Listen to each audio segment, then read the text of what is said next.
Welcome, everyone. I'm Sejal Thakkar, your host for this exclusive Nobody Studios Culture Livestream show. And, for anyone that ever feels trapped in the cycle of reinventing the wheel, this is one show you do not want to miss. I mean, when you think about traditionally how businesses have they spend so much time and energy on building processes from the ground up, right? And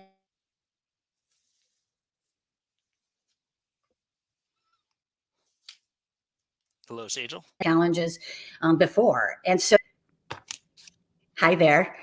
Hey. Are you able to hear me, Carl? Yeah, sorry, Hi. it paused for a And second there. okay, here we go. So what I was saying was the plug and play ethos, on the other hand, significantly shifts that mindset. And so today's guest, my good friend Carl, is that Schlegel? Did I say that right? Yes, that's Okay, correct. perfect. He's a trailblazing, I like to say, architect of business dynamics. He champions the plug and play ethos, which is really a game changer in today's rapidly changing business world. And so, welcome to the show, Carl. Thank you, Sejal. So great to see you again. It's been a while. I was really looking forward to this conversation. And I thought maybe you could just start off by sharing a little bit about your journey. And I would love to learn a little bit more about how you became an advocate for the plug and play ethos. Absolutely. And it's a pleasure to be here, and it's good to see you again as well. Thank So, you. the plug and play ethos is really something that goes back to my father. And when I was a child, he said to me, "Son," he said, "when you take a look at great companies," he said, "I don't want you to take a look at the IP, the technology, the real estate, or the assets under management." He said, "Always remember, it comes back to people, individuals working together to be able to accomplish a mission." And that's how civilization also moves forward. And so as I was going through life and I was thinking about that a little bit more and how business is not just a numbers game or a sales game. It's really all about relationships and about a shared mission and values. That really started making me think a little bit more about the alignment. And later on, when I was in venture capital, I was faced with an opportunity. For others, it might have been seen as a daunting challenge. So I was literally told, okay, here, you're an associate at the VC firm. Your role, besides bringing in capital with the firm, is to work next to management teams and help them solve challenges. We've got one for you. They're pre-IND, so pre-FDA approval process. They can increase the efficacy of Tamiflu against H5N1 avian flu. And that is really fantastic. But here are the two challenges. Number one, they are publicly traded, so they've got to create revenue. So figure out how to generate revenue. And then the second Mhm. challenge was figure out how to speed up clinical development worldwide. That's your mission. Should you choose to accept it, go. And to me, it was so freeing. And I was like, wow, this is amazing. But I also realized in that moment, there's no way I could do this myself. No amount of cold calling this thing, that thing was going to make sense. I had to think a little bit more strategically and figure out where there was an alignment with others and where there was an exchange of value. And there could be a larger mission that could create a win-win for both sides. And that's literally what ended up happening. So that really opened my eyes to the power and how fast things could potentially happen when you start taking a look at people working together, each person having a piece of the puzzle and really caring about what matters to those individuals and how to be able to get everybody to be successful according to their definition of success. I love that. And that's a great segue into the next question I was going to ask you, because as I was getting ready for our show, and you think about the term plug and play, a lot of different people, define that differently, and so let's set the stage for everybody in Sure. the work that you do. What is really the core philosophy behind your sort of plug and play approach, and how does it differ from the other kind of, people that consultants or leaders that might be utilizing plug and play in sort of a different sort of situation? How is yours different? For me, I think, and the people that I work with and I'll say coach in this area or advise in this area, it really comes down to a mindset. And the Mm, mindset is one about working smart as opposed to working hard. And it's also about effortless. How are you able to find this effortless flow and this synchronicity where things just seem to happen for you? You have a phone call one day and the resources in your hands the next day coming from someplace else, right? And that's when I think of plug and play, I don't think of reinventing the wheel. I think about what is it that each person needs? What is it that each person wants? And how can you actually help an individual and recognize that the individual sits inside an ecosystem? So when I think about, you could go to with your fishing pole to a stream, you know that the fish are inside there. You put your pole in and you catch what you can catch, or you go make friends with the person who controls the dam. You create a value proposition that is compelling for both, and you get all the fish that you want. So it's not just about um, doing something or even leveraging resources.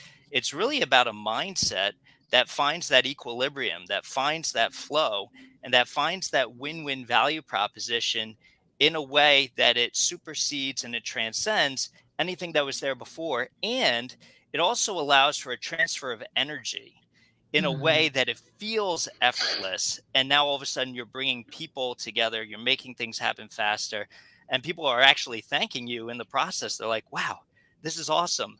Let's go do it again. So it really comes back down to the people. Mark Cuban um, was in a CNBC article recently saying his number one rule of sales is that sales, first and foremost, is not about convincing.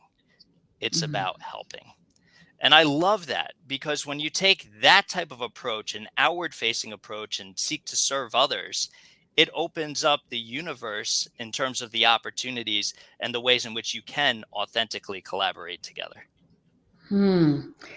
You said like two words that I'm hearing more and more of, like literally during every conversation I'm having these days. Mindset. Can you guess what the other one is? Flow.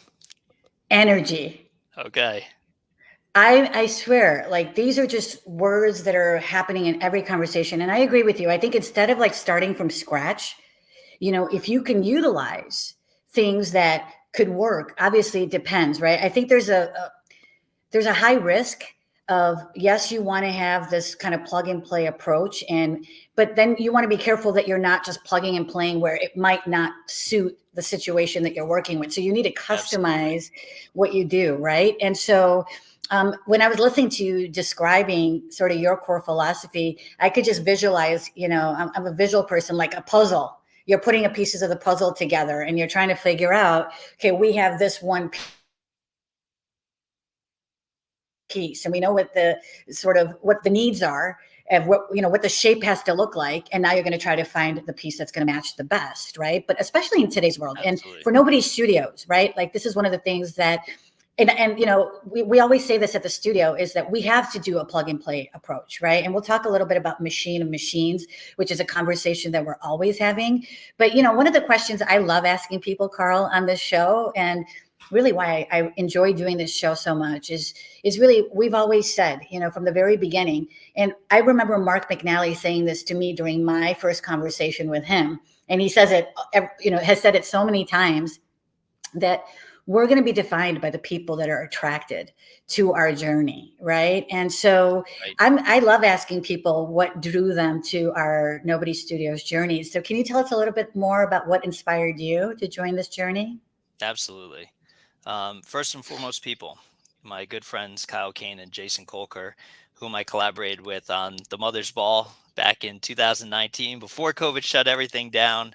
It was fantastic. 2.5 days celebration of women and motherhood at the Javits Center with a performance by Lauryn Hill. Really, really amazing opportunity.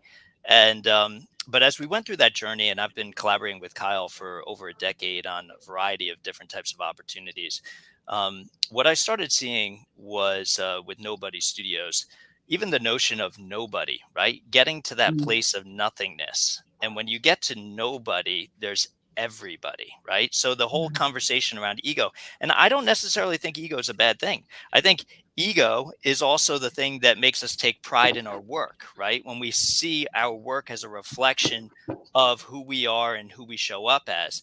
But I think the notion of nobody, and even Joe Dispenza speaks about this. There are others that talk about this, right?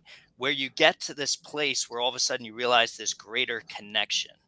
And the way in which now you're able to move things forward comes at a whole different level. So by seeing yourself as an agent for contribution and Mhm. contributing into the ecosystem and the way in which things come together, and then co-creating a shared goal and opportunity. I think that's what the studio is doing really great, is that it's not just about taking, hey, we've got private equity firm A over here, we can build something for private equity firm and be able to sell it and play kind of follow the leader. Or in some cases in the venture capital industry, you see a lot of, I don't want to be first, I don't want to be third, I want to be second, right? Because you're Mm. using these comps to be able to set things up.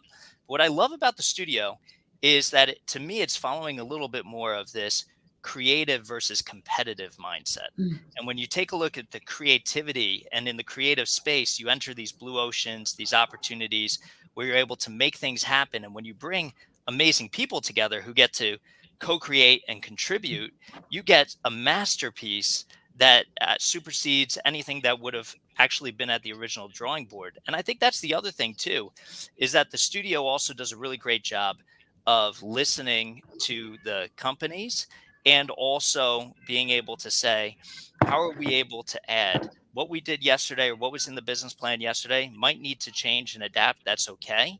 But how are Mhm. we working with people to be able to make this happen? So it's not just something that's anchored in time and space. You're able to move that forward. And just wrapping up on the question, in 2009, 2008, 2009, I was fortunate to be on the verge of selling a company to $1 billion conglomerate that I co-founded after 1 year time, where the strategic partnerships brought us in the middle of the oil and gas industry and the commodities and item level tracking 1/10 the size of a human hair and all these amazing things, right? We were about to move forward with that opportunity, but I came across a document recently about the way in which we were valuing people. And in our compensation structure, we had organizational achievement, we had individual achievement, then we had team achievement, and then we had division achievement. And what this meant was, because our company had multiple divisions in different areas, everyone was able to bring their best in their area. And Mm. that was going to not only create a contribution for the parent organization, but for themselves, for their teams, and everybody could win. And at the studio, it's a really an everybody wins mindset by doing what you do best, by what naturally comes to you, by the God-given talents and capabilities that you've been blessed with. And that's what I love. It maximizes people. It maximizes business at the same Yeah. time, quicker, better, and faster.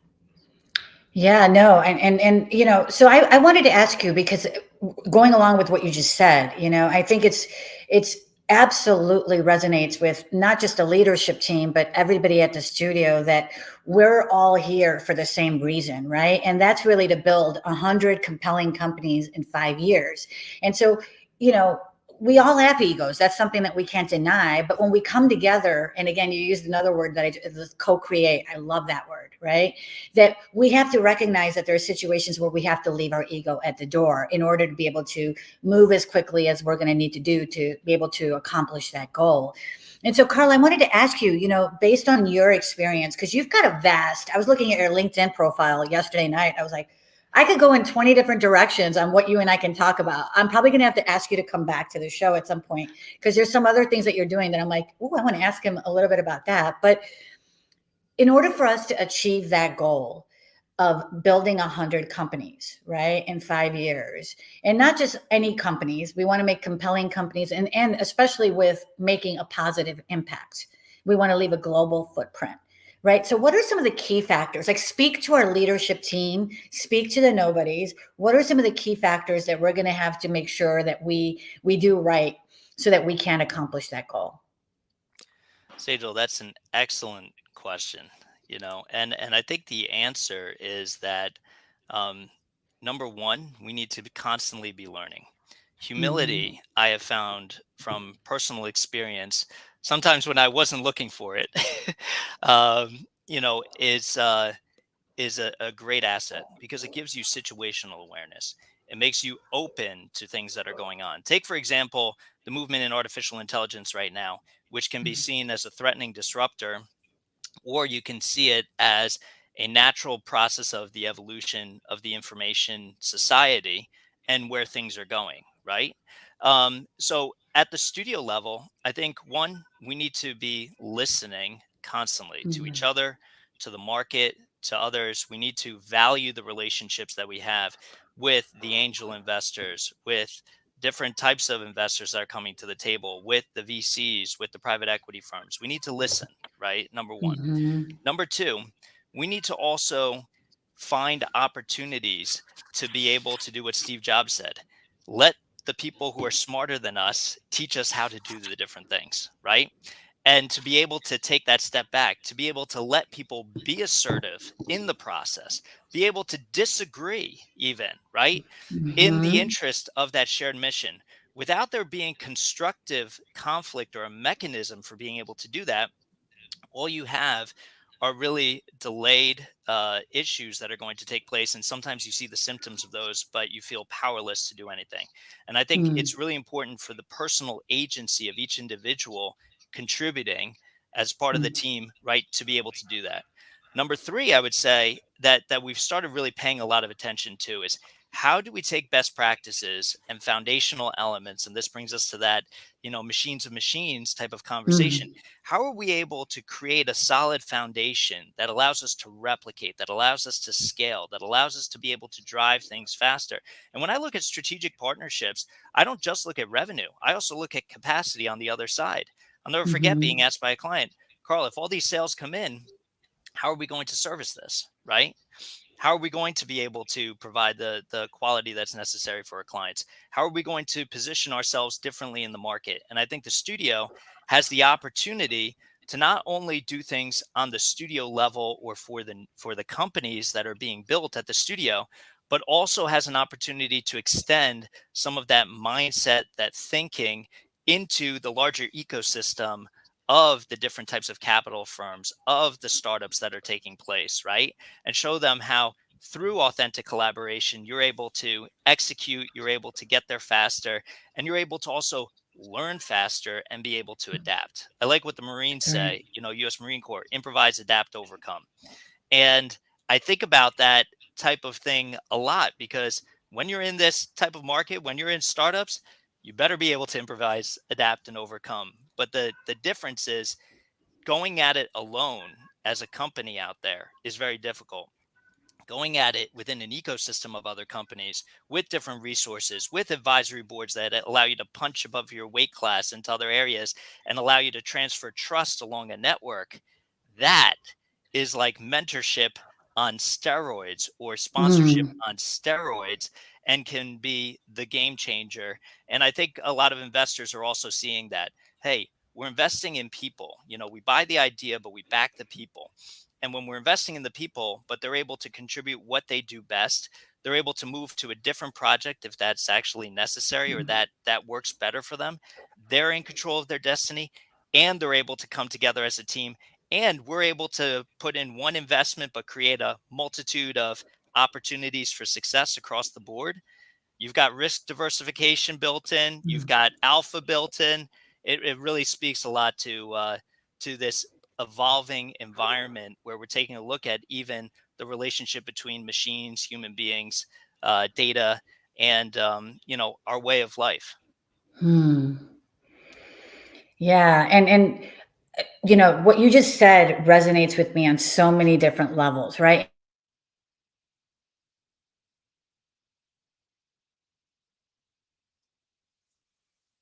And amplify right? I lost you there for 1 second, but I'm back. Are you back? I am There back. you are. Okay, perfect. But so going back to Nobody Studios, right? You said you named several different ways and how we are, implementing the plug and play approach, which is super important. The machine of machines. We're always talking about what new codes can we create that we can build on top of. So, for example, when we think about ThoughtForma, which is one of our first acquisitions that we did with the no code, right? We have already built ovations on there. We'll be building other of our new codes. So that's an example of building that machine of machines. But Karl, we also know that even though we know all the benefits of following the plug and play ethos that you've outlined earlier, there's also certain challenges that go along with implementing that. So speak to me about what are some of the challenges that we need to be careful about, both at the studio, but for anyone that's listening and wants to implement this plug and play sort of, style into their leadership, into their organization. What are some of the challenges they should be aware of? Yeah, that's a really great question. And one of the things I'm fortunate to be doing right now is working with a team that's creating a cognitive digital twin in a rentable Mm. artificial intelligence employment agency of the future, so to speak. But what's unique is that they get into the subconscious and they take somebody's experience across their lifetime plus their gut decision making, and they synthesize that into a cognitive digital twin that others can take a look at. So, Mm. everything sounds nice in terms of, hey, win-win, la-di-da. But you also, when you're getting clear about that, there are companies that are not the right fit for strategic partnerships. Mm-hmm. There are companies that take a look at strategic partnerships as I'm going to take revenue and I'm not going to give much in exchange back. I want a utility as opposed to the exchange. So really, when entering into this or opening up even your ecosystem, your network to be able to Mm-hmm. do this, you have to be able to make sure that you have a real alignment of values first and foremost. You need to make sure that you're playing for the same thing or that you know what you're playing for. You also have to take the time to make sure that each of the individuals, their own goals, their own desires, their own concerns are also being met in that co-created vision that's taking place. And you also need to have a direction. So when dealing with startups, for example, one of the things that we're doing is we're taking a look at, okay, 9 months for $1 million, going after that type of opportunity with a strategic partner.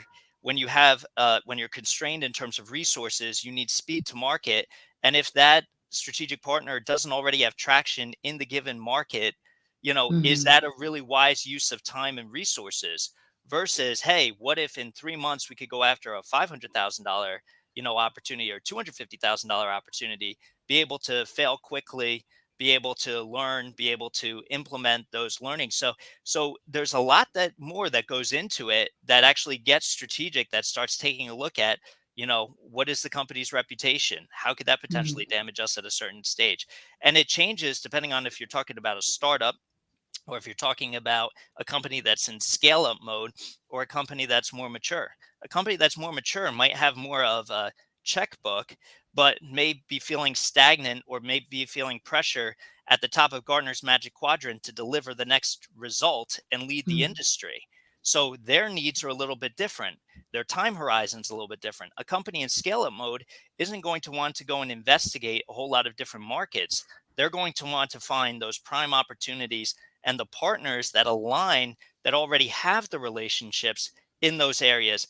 And again, the danger is to just go, I see dollar signs. This company has 3,000 different clients already. We can tap into this. This equals this amount of revenue if we take a percentage of the client base, et cetera. But to take a step back and say, okay, this client has that. What is it that they're looking to accomplish? Why is it that they're in Mm-hmm. this industry? How does this open up an opportunity? Do they have traction in the use case? What's our use case? So the strategic partnership model and the ethos actually gets also very tactical and practical.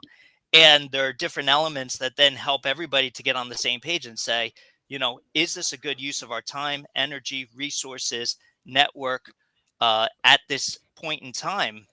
Or is there something that's a little bit better? How are we able to judge that? How are we able to evaluate how these partnerships are working for us? How are we able to continue serving the partners and opening up then adjacent markets, adjacent opportunities? And I've been very fortunate that over the years, from being in the trenches with certain people to now being able to pull those people into leadership teams, into engagements, but time cultivated being in the trenches together, you also need that. So you can't rush into these things. It really takes that trust, like the people that are in the ecosystem of Nobody Studios, Mm-hmm. that have earned the right to be in the room with major leaders from Amazon, Meta, et cetera, et cetera. We go across the board, and people that there's a trust, they're willing to extend that trust. That can't be taken for granted. Yeah, no. And you recall that we did the equity crowdfunding campaign, right? Yep. And that's the perfect example of where we have now 1,000 nobodies all over the globe. So how do we now strategically build those relationships and, you know, get that global footprint with people that are already there and they know what the needs of the market are. And so going back to what you're saying, I think communication and collaboration becomes paramount, right? You want to make sure that when I like just a few weeks ago, I was having these conversations with these equity crowdfunders, right? And Right. just very openly telling them about our culture and making sure that we're all on the same page so that we can see where this person could fit into what we're doing. And that's what I really like about how we're utilizing the plug and play approach, because we're building so many companies. We can pull talent, we can pull skills from different companies that we're working on and put them in a group to co-create something that maybe we hadn't even thought about before because of the synergy that's happening, the energy that's happening. But I wanted to make sure I touch with you. I know we're getting close to the end here, but I think one of the things that I'm seeing a trend, or people have been sort of bringing up with me on these little culture live streams, is this whole thing of, and I wanted to get your perspective on technology. Now that we have all of this new technology that's literally changing by the day, right? And it's hard to even keep Yes. up with that. But then you've got, if you're using plug and play, like so at the studio when we're doing plug and play, but then you have this new technology, it almost requires, like, I think, a higher level of education and training and support utilizing the plug and play approach, because you have to keep up with the technology. So what are some things that people that are listening, what are some trends, things that we should be making sure we keep in mind as far as technology goes in the realm of plug and play? So yeah, absolutely. I mean, it's a very timely question. Plug and play is actually a term that came from the software industry, right? The notion, and the hardware industry, the notion that you could take a central processing unit, a CPU, and then plug a keyboard into it, right? And now be able to just go away and connect the dots together, right?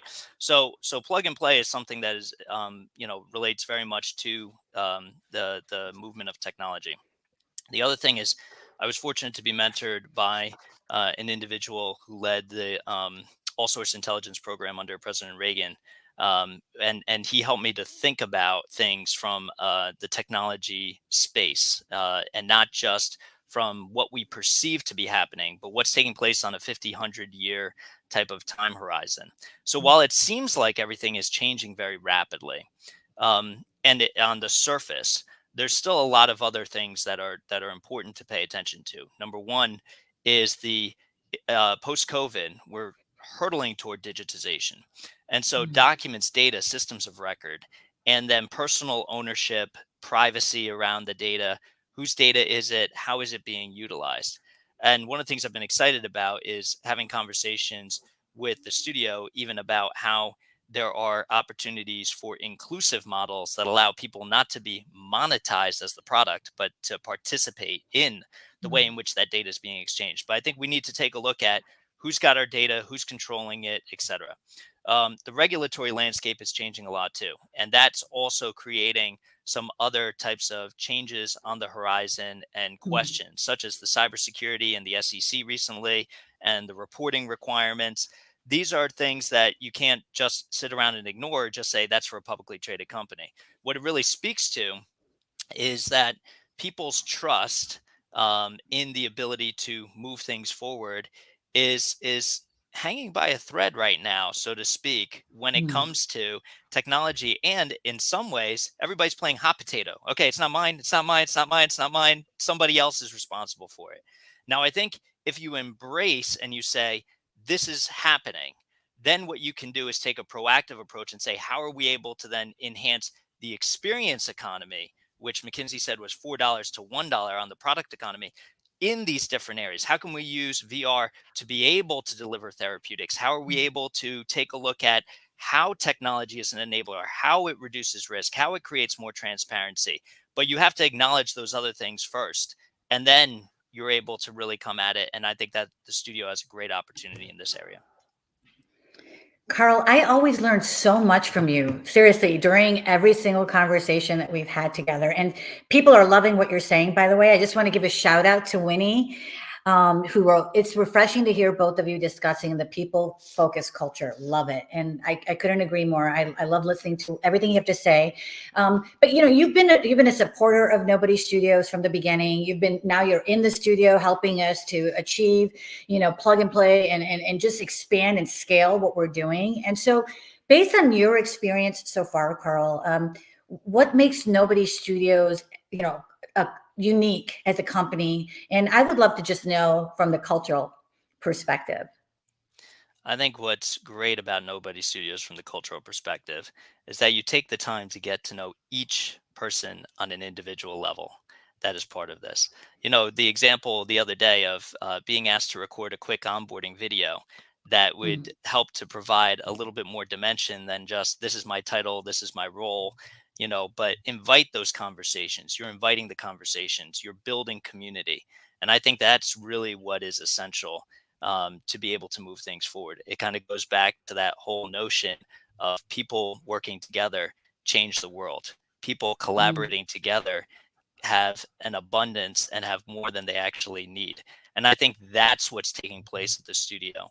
And I'm very excited about that. I love the fact that I can even disagree with the CEO on something where the CEO in the acting industry, they said, take a note, right?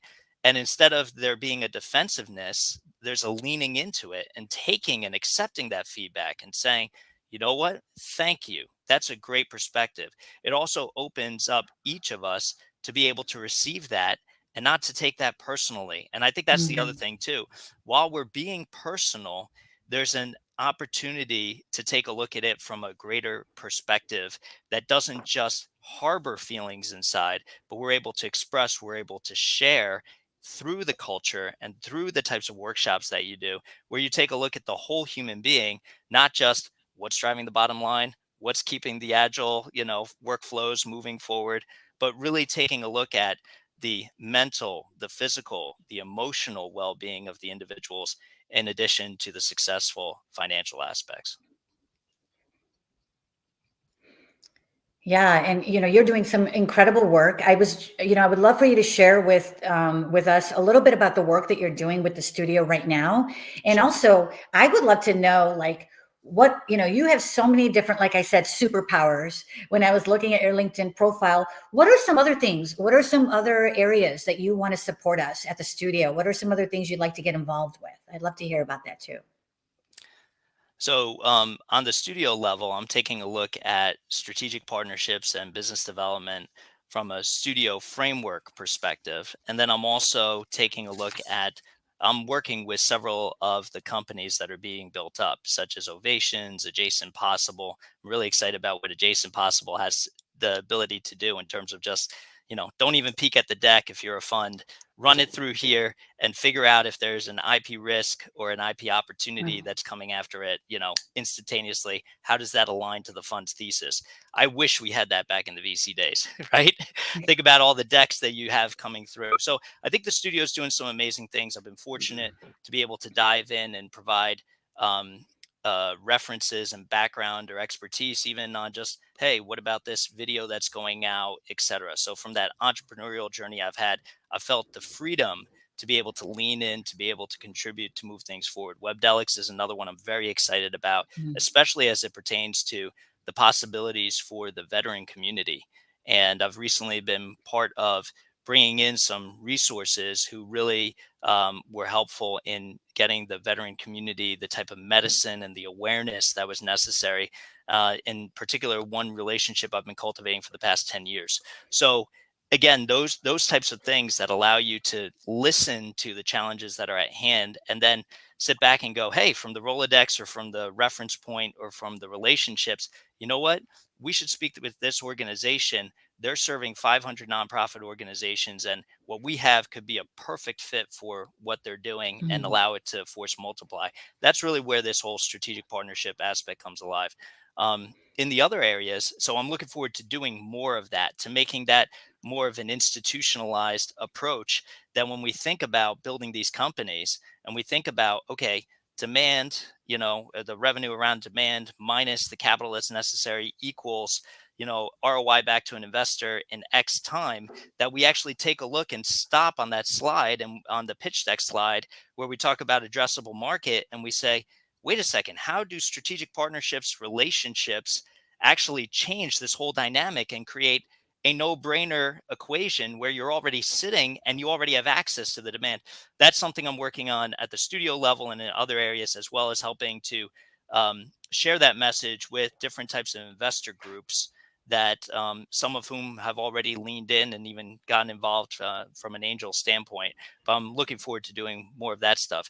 The other areas too, just drawing from a lot of the technology experience, being a translator between executives with challenges and tech teams. I'm fortunate to serve on a board for an advisory board for blockchain that's not a fork of Bitcoin or Ethereum, and has some very unique capabilities, including the ability to take the structuring of the reorganization of people across different types of companies and be able to bring that to life in a whole different way that provides different levels of transparency with the investors, that allows for more freedom of ease, almost takes best practices from mergers and acquisitions, right?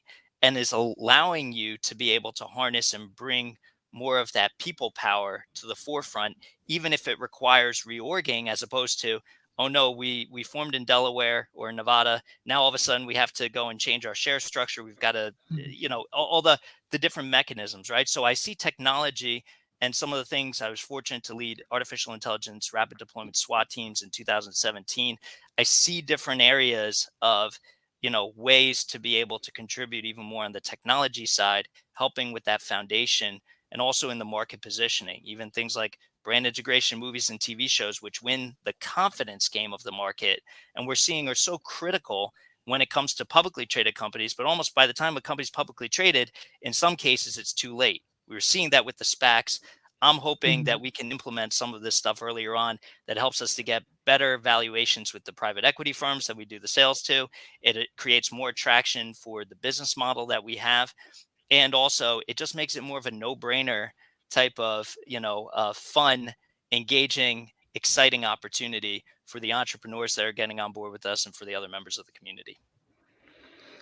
I am so looking forward to co-creating with you. And I just want to address Winnie's comment. And then I want to make sure that you tell people how to get a hold of you if they want to learn more about the plug and play and just tap into you and not only your superpowers, but you have a vast network of people too. And, you and I are very similar in that. Is like, I tell people this all the time with the studio is, even if we may not be able to do something right now together at the studio, we know people and we can connect people, and we like to connect those dots. And so that's why you and I get along so well, because we're those super connectors. But Winnie wrote in the comments here, I would like to send more new startups who have great ideas to your studio. Winnie, we would love that.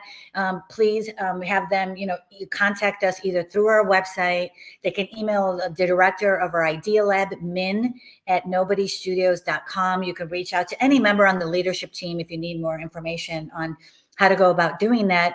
And for everybody else, Karl is doing some amazing work. I know he's got a LinkedIn profile with all of the kind of stuff that he's doing to make this world a better place. But Karl, how can people get a hold of you if they'd like to talk to you a little bit more about anything that we've discussed here today? Yeah, so I have a Nobody Studios email address, Karl, Karl, @nobodystudios.com is a great way to reach me. The other is on my website, Renovatio, RENOVATIO, global.com. Awesome. Well, thank you everybody for joining us. For anyone that's been listening, we do these about once or twice a month. And so if you've missed any of our prior live stream shows, you can learn about other nobodies that are helping us towards that, get closer to our mission. We have a YouTube channel with all of our live streams on there. So if you missed anything from before, go ahead and check those out. And then Karl, thank you so much for making time for this conversation. I really learned so much about you, and I'm literally going to text Mark as soon as we get done with this about several ideas that were spinning off in my brain as you and I were talking for us to kind of start planting those seeds. So thank you again for being a part of this journey with me. Thank you, Sejal. It was an absolute pleasure. And thanks for everybody for tuning in. All right. Bye, everybody. Have a great Take week. care, We'll see you everyone. next time. Thank you. Bye.